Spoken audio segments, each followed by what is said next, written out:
Now, as we all know, the news that made headlines the week before last week was the debt crisis that has hit Dubai. Much of the concern following this centered on how the news would impact emerging markets similar to Dubai and whether the flow of investment to Asia in particular would slow as a result.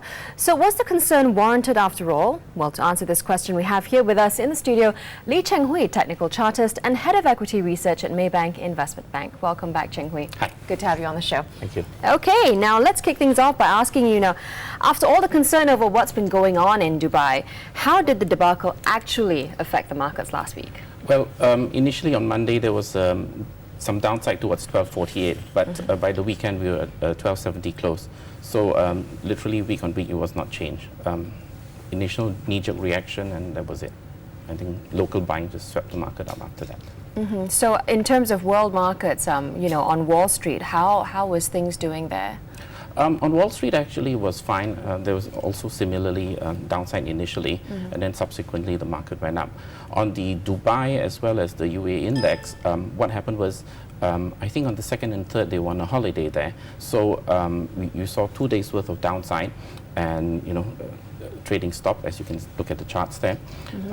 For the indices itself, we think that there will probably be about another 20% downside for both of them, but it's unique and very specialized to those two particular stocks. So will investors who are actually looking to invest in emerging markets look at the Abu Dhabi and Dubai markets and actually get jitters? Not a leading indicator, but it's just unique to them. I think we've heard from Vincent just now. I think the impact on the local counters and all that, like in Malaysia, minimal.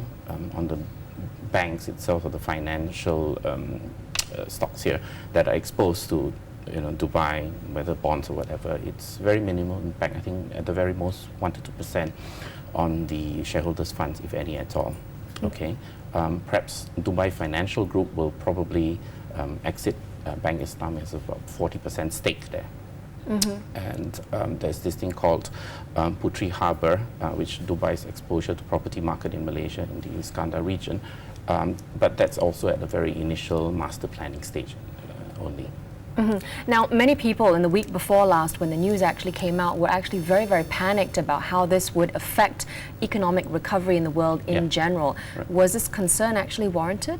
I think their problems are unique to themselves, but I think it is there will be potential perhaps fallout in the sovereign debt. I think Eastern Europe is particularly, vulnerable.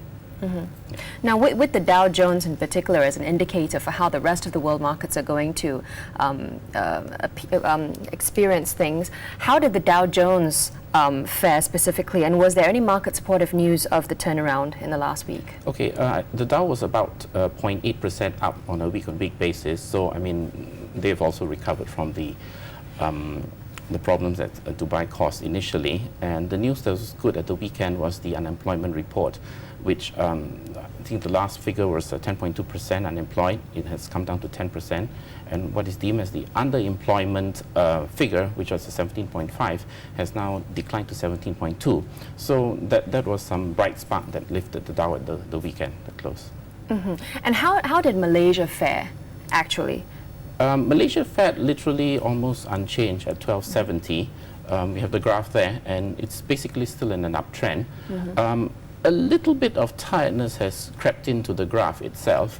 When we look at the indicators, it's what is called bearish divergence. That means the market is trying to rise, but it's creeping up only. It's not really, surging up in that way. How much of that is actually caused by what happened in Dubai? Not very much. I mean, week on week, the candlestick itself was basically still positive, and it's still in the trend. So basically, the Malaysian index was relatively sheltered compared to what happened around in the Middle East.